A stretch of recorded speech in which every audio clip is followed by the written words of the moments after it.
Bismillahirrahmanirrahim. Assalamualaikum warahmatullahi wabarakatuh. Perkenalkan, nama saya Sonia Febria Putri, NIM 18 14 08 077. Saya akan mempresentasikan materi yang pertama, yaitu tentang konsep dasar penelitian pendidikan.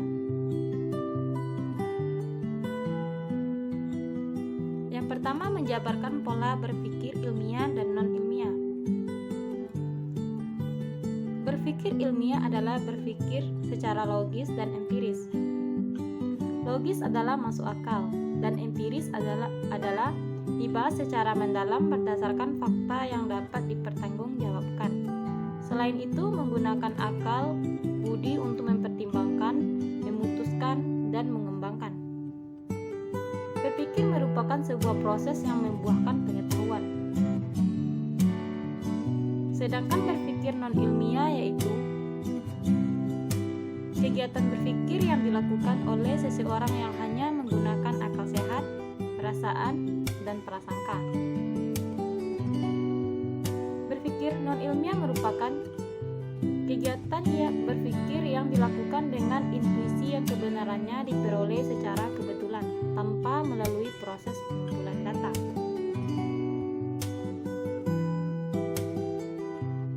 Yang kedua, hakikat, tujuan, dan fungsi penelitian pendidikan. Hakikat penelitian pendidikan adalah upaya ilmiah untuk memahami beragam masalah pendidikan dan fenomena yang ada di dunia pendidikan. Tujuan penelitian pendidikan adalah memperoleh informasi baru, mengembangkan dan menjelaskan serta menerangkan suatu perubahan. Fungsi penelitian pendidikan yaitu menambah pengetahuan, prinsip dasar dan hukum ilmiah yang meningkatkan pencarian metode ilmiah.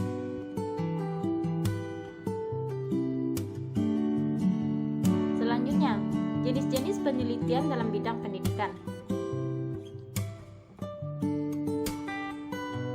Yang pertama, ada penelitian kualitatif.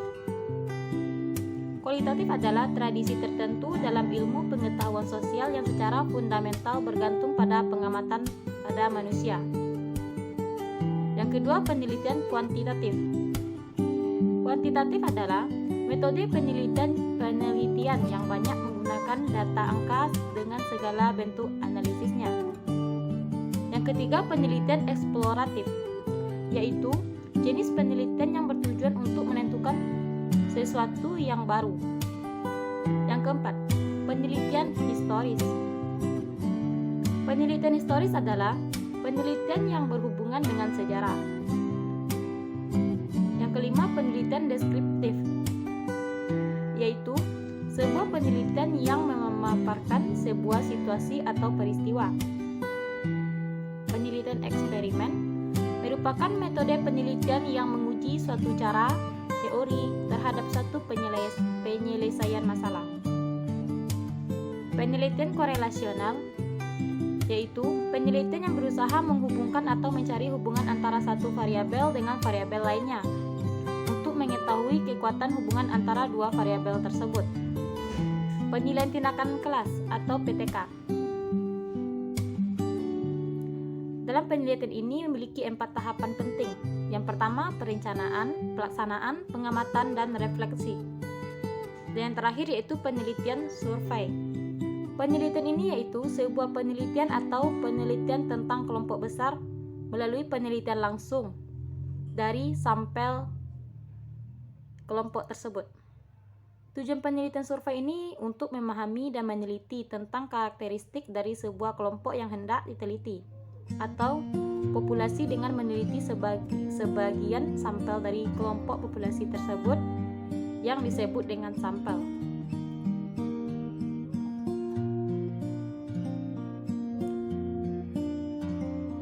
Selanjutnya, komponen proposal penelitian. Yang pertama ada judul.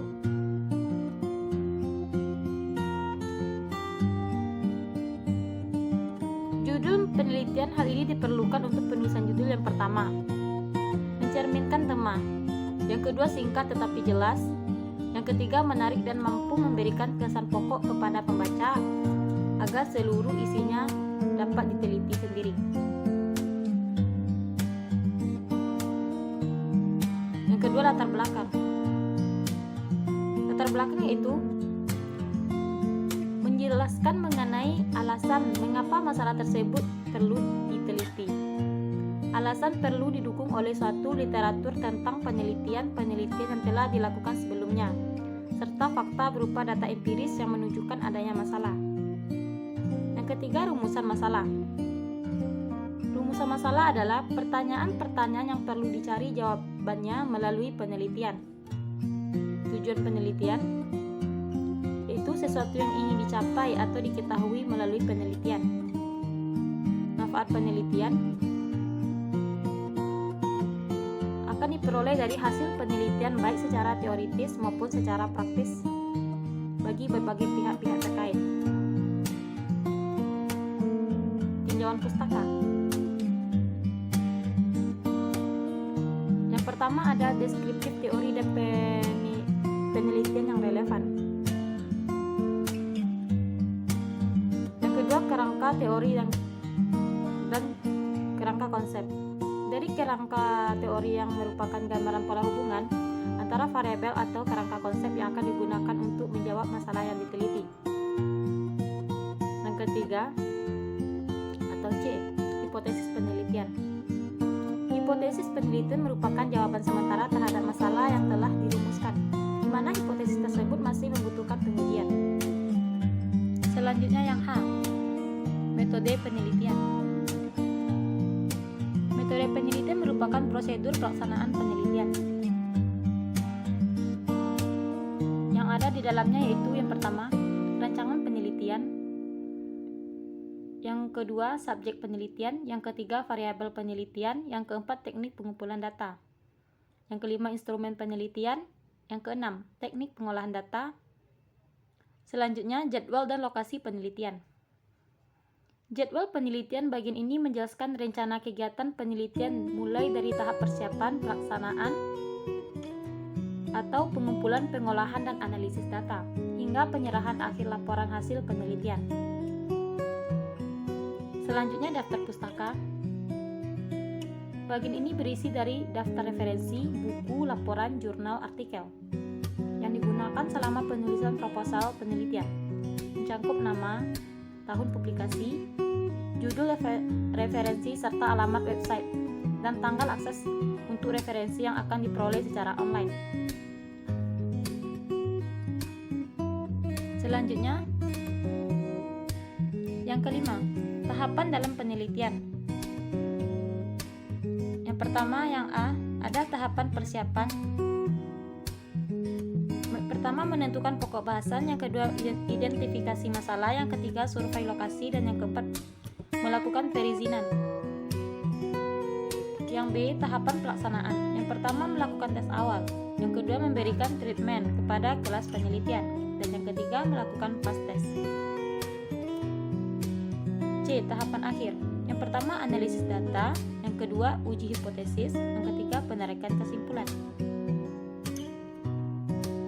Selanjutnya, hambatan dalam penelitian. Yang pertama, biaya hambatan. Yang kedua, sarana penunjang. Dan yang ketiga, SDM. Terima kasih, hanya itu yang dapat saya sampaikan. Jika ada kata saya yang salah, saya mohon maaf. Wassalamualaikum warahmatullahi wabarakatuh.